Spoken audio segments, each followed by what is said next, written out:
धेरैजना साथीहरूले मेरो यो फेसबुक प्रोफाइल लोगो देखेर सर यो कसरी बनाउनु भयो, कहाँ बनाउनु भयो, कति पैसामा बनाउनु भयो भनेर थुप्रै जिज्ञासाहरू राख्नु भएको छ।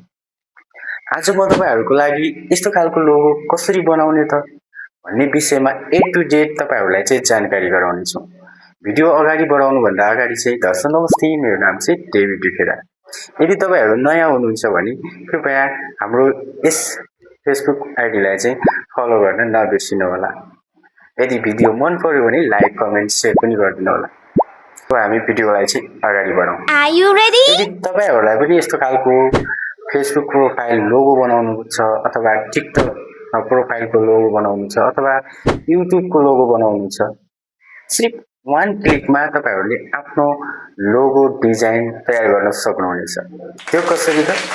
सबैभन्दा पहिला चाहिँ तपाईँहरूले एउटा सानो काम गर्नुपर्ने हुन्छ। त्यो चाहिँ तपाईँहरूको मोबाइलमा च्याट जिपिटी एप छ कि छैन। यदि छैन भने प्ले स्टोरमा अभाइलेबल छ, तपाईँहरूले त्यहाँबाट पनि डाउनलोड गर्न सक्नुहुनेछ।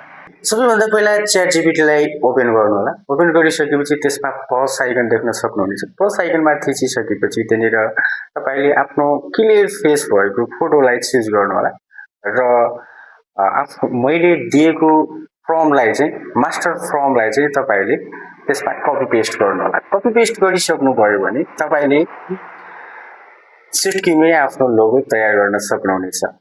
छैन त सजिलो? आजै आफ्नो फेसबुक प्रोफाइल अथवा टिकटक, युट्युबको लोगो तयार गर्नु। यदि तपाईँहरूलाई पनि यस्तै खालको लोगो बनाउन मन छ भने कमेन्टमा फ्रम टाइप गर्नु होला। डाइरेक्ट तपाईँको डिएममा चाहिँ फ्रम आउनेछ।